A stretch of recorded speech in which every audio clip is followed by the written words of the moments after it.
Bonjour, salam alaikum. On est le 18 janvier.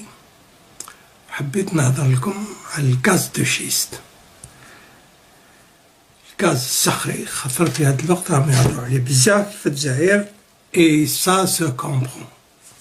يعني دعوة خطيرة. بون نقدم روحي انايا عبد القادر سعد الله. سوي دكتور اون جيوسيونس. خدمت في الجزائر في الجامعة، قريت من 65 حتى 94. بون خدمت في كل جهة، الصحراء، الغوكار، الأطلس الصحراوي والتل لو نور، وخاصة في بلاد القبائل لا غروند كابيلي. ومن بعد كي جيت هنا للنرويج خدمت من 96 حتى لدرك. Bon, j'ai étudié des réservoirs.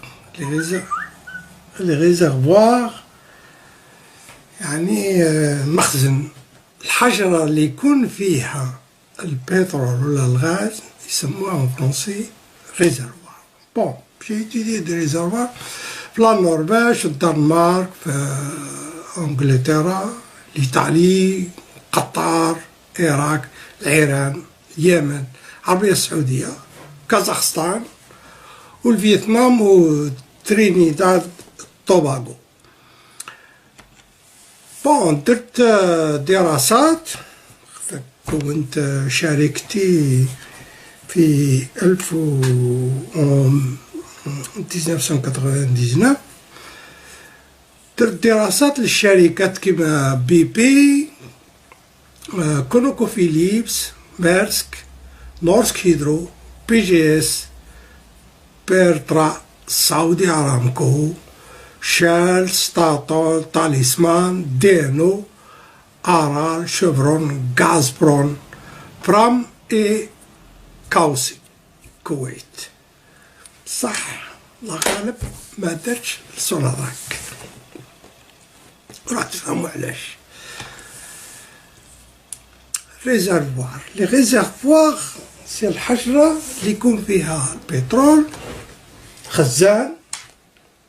ها هو واحد نقربه لكم تشوفوه، تشوفوا ça c'est un morceau de récif qu'il corail, c'est des polypiers. Et si vous faites attention, vous voyez des petits trous. تشوفوا مليح تشوفوا غير صغار كاين اللي كبار شويه، وفي نفس الوقت تشوفوا باللي في الحقيقه كل غار متصل مع الاخر.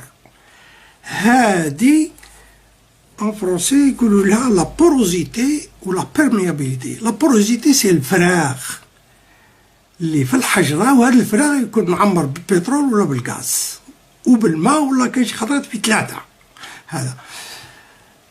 و بيرميابيليتي يعني هذا البترول اللي راه لداخل والغاز والماء يقدر القطرة مع قطرة تتصل مع الأخرى يخرجوا ولا يقعدوا مترابطين. هذه لا بيرميابيليتي تاني on peut la mesurer.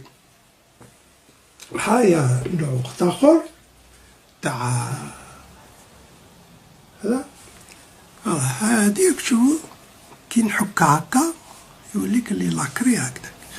هادي سا سي التشولك، سي لاكري. سي ان تري غران ريزرفوار هنايا في النرويج، سي الايكوفيسك. بصح تشوفو الغيران غير صغار حتى لداخل.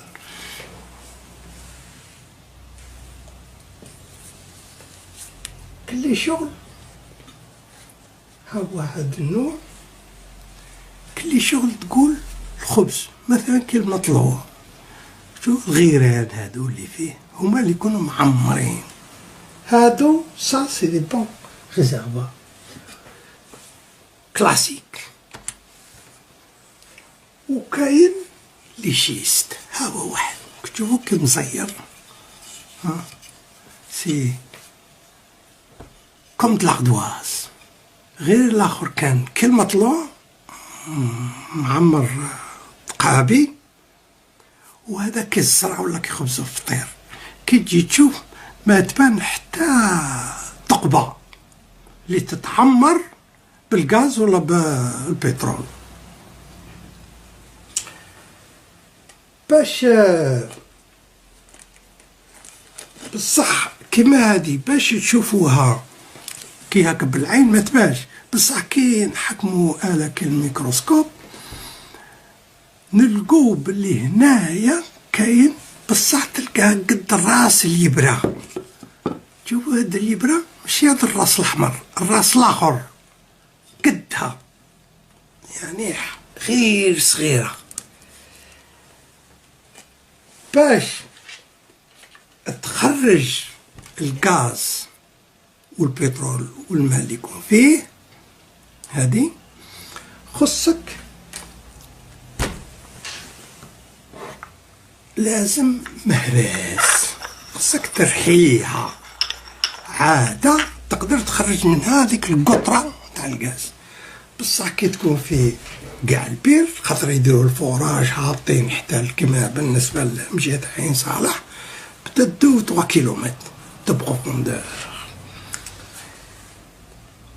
كاين واحد لا تكنيك كي كونسيست ا كاسي لا روش، خصك تهدمها. on l'appelle ça le fracking en anglais، يعني détruire la roche. Et bien sûr on la détruit, on fait ce qu'on appelle une cataclase، cataclasite. هاي واحدة راكو تشوفوا، هاي قاع الحجر البيضاء الأصلية مكسرة قاع، وهذا اللي كحل هذاك كلي شغل مازالت رابطة بيناتهم. هاي النوع آخر تاني كيفاش محسوب الحجرة تتهدم. هذه عجبتني، درتها كرافات بولو طاي كما يقولوا الانجلي. هو النوع آخر تاني وين لا روش a été cataclasée. Ça c'est une cataclase de la roche de façon naturelle كما تصرى داخل تحت الأرض. هذا النوع آخر وين الحجرة الأصلية كلي شغل هاك ومن بعد تكسرت. Il y a des fractures, ça c'est des fractures, mais qui ont été remplies par du quartz. هذه تاني تصرى en profondeur. بصح باش دير لها هذاك هذا النوع تاع الحجرة le schiste، il faut le détruire et on utilise on pompe de l'eau. Alors il faut faire un forage vertical et après à une certaine profondeur كيوصلوا مثلا 2 ولا 3 كيلومتر بالنسبة لمجهة عين صالح، يعاود يروح اوريزونتال هكذا، يروح عدة كيلومتر. أنا اللي درسته خطرة الفوراج راح 12 كيلومتر هكذا اوريزونتال. معناتها كي يوصلوا لهذاك الشيس يروحوا من جهة ما على باليش، بالك 10 كيلومتر من جهة أخرى، كيف من جهة أخرى. ومن بعد ils vont pomper l'eau pour créer une pression, pour casser la roche. Donc à de très fortes pressions, ils envoient l'eau et ils envoient de très grandes quantités d'eau. On parle de 15 à 25 millions de litres d'eau par puits. Bon, il y a des risques. يعني l'exploitation a montré de par le monde في العالم كاع باينة باللي des risques catastrophiques. C'est pas des risques uniquement d'argent.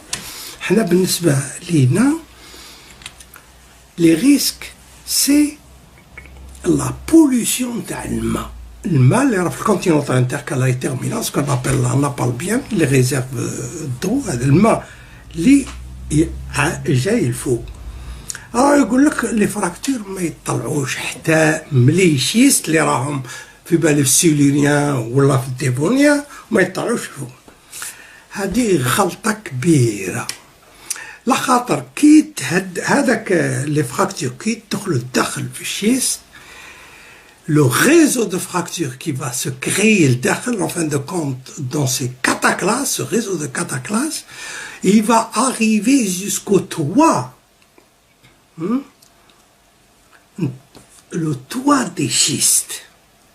Et là, il passe à l'autre formation. Quelle est l'autre formation? Si c'est les schistes du silurien, c'est le dévonien. Si c'est le franien, c'est du niveau à l'intérieur du dévonien, le dévonien, les grilles sont déjà fracturés. Donc, le grand danger, c'est que il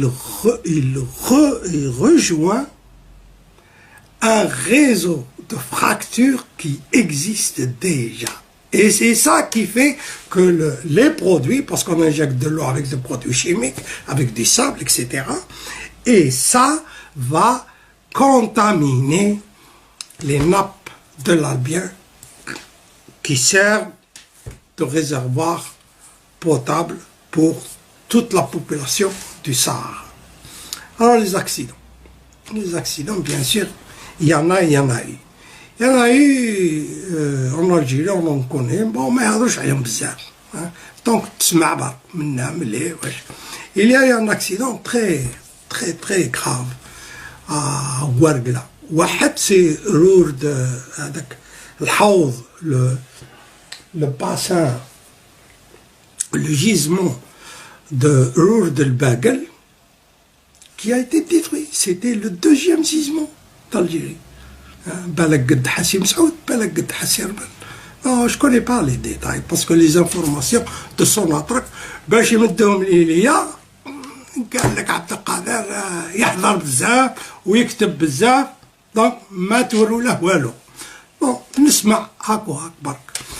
وكاين حوض برقاوي هذاك في مجية ورقة.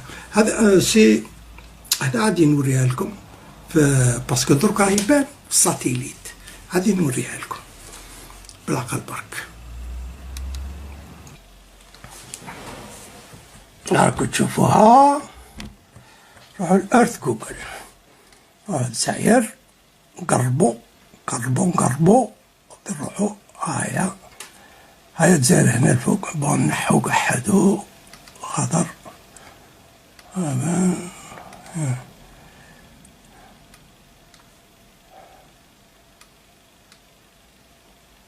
هاي حسيب سعود هنا,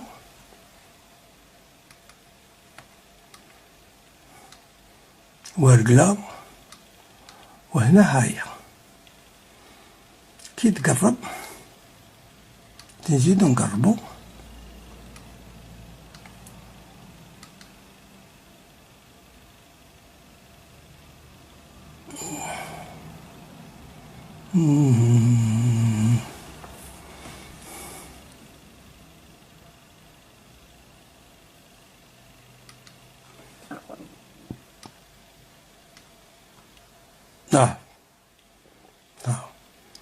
جاو يحفروا en 1978, كل شي غرق, ولات كل شي طاح, والماء نتاع l'Albien هنا il est touché. Bon, comment ça s'est passé, etc., je connais pas exactement, mais ça a fait, c'est un trou qui fait presque 1 kilomètre de diamètre. Bon, donc les accidents, كاينين. Faut pas nous dire qu'il n'y a pas de risque. Voilà, je vous remercie.